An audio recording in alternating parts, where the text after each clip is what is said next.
to make all my decisions conscious, I started filling the pictures with attention, just the way when an actor who's trained to move in a completely natural way fills the theater with the presence of attention. I'm Stephen Shore. I'm a photographer, and this is an exhibition of my work at the Museum of Modern Art. It covers about 50 years of my work and career. This is a room of black and white work I did when I was a teenager. When I was 17, I met Andy Warhol and asked if I could come to his studio to photograph. And as soon as I went there, realized that was more interesting than going to high school. So this is what I did instead of going to college. I spent 3 years on and off photographing at the factory. This picture was made probably within the first week or two of my going to the factory. And it's a picture of me and Andy. And I guess this would go down in history as being my first selfie. This is a film called Elevator. I made it when I was, I guess, about 16. And it was shown at a theater in New York called the Filmmakers Cinematheque. And the same night that Andy premiered one of his movies, The Life of Juanita Castro. And that's how I was introduced to Andy. In the early 70s, in 1970 and 71, I became very interested in the vernacular uses of photography. I began using color because all snapshots were in color, all postcards were in color, television was, movies were, but art photography was this one holdout. Art photography was always in black and white. And it was a convention that I didn't understand. And I think there's something in me that just likes to question visual conventions, which brings us to this room. This is a recreation of a show that I put on in New York called American Surfaces. It was a gallery named Light Gallery, and it was hung just as these are. And one thing I wanted to do was take pictures that felt like they were not burdened with visual conventions. I wanted to take pictures that felt like seeing. Just the way when people write, they use a different language than they use when they speak. The language may be a little more stilted. It may be a little more formal. And I wanted to get to that quality of speaking. So what I would do as an exercise is various moments during a day, at random moments, I would become aware of my field of vision. To put it in modern terms, it would be like taking a screenshot of my field of vision. And I did this so I could see what it was like to see, what the experience of seeing looked like. And I used that as a guide in how I made my pictures. So I chose this one as an example of what I was saying because it doesn't stand out as a highly charged event. It's something you might see during the day. And I think it's also an example of seeing it the way an eye would see it, that the lines are not aligned, that the water fountain is placed in the center.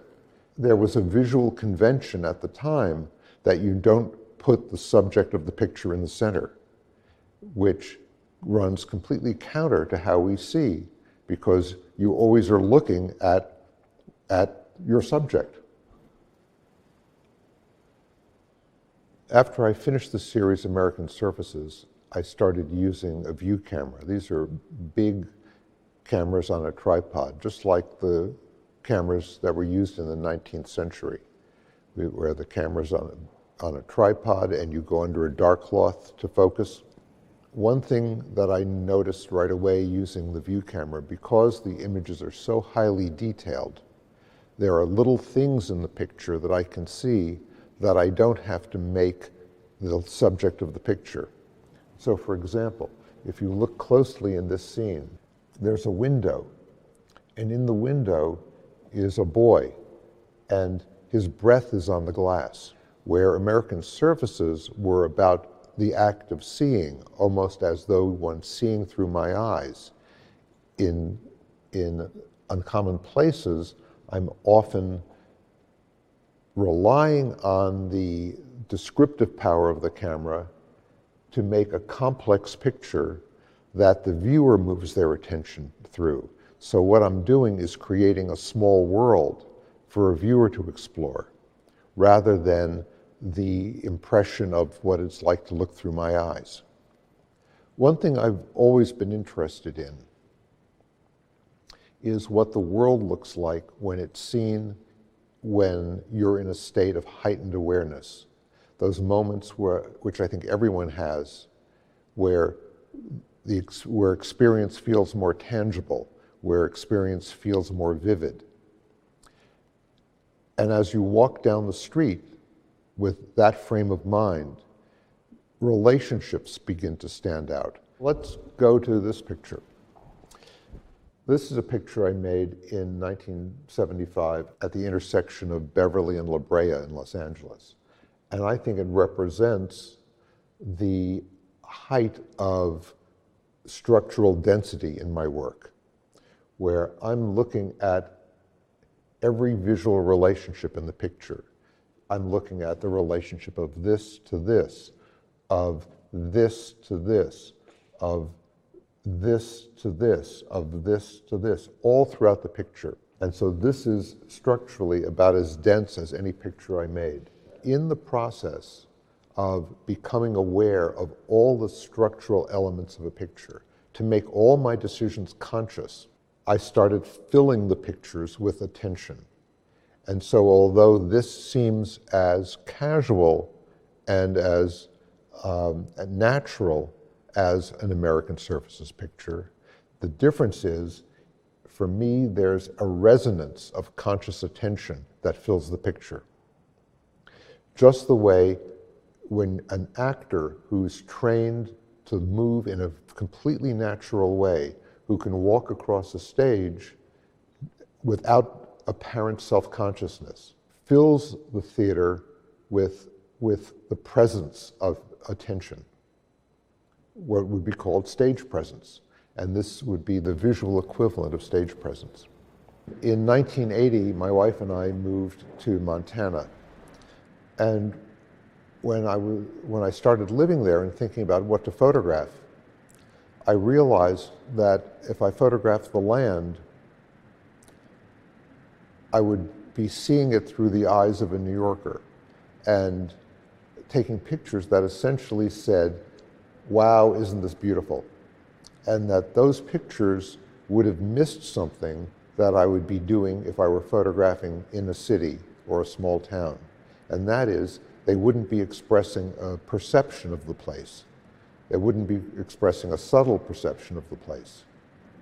And so I took this as my next objective, to understand landscape photography. And so I lived there for 2 years, seeing land in different light, becoming familiar with it, developing those perceptions, hiking on it, until a point about 2 years later where I felt that I had the perceptions I needed to begin to make what to me would be interesting photographs. One lingering question I had after my formal explorations of the 70s was, could I go to a flat, open piece of land that didn't have streets that defined one-point perspective, that didn't have telephone poles to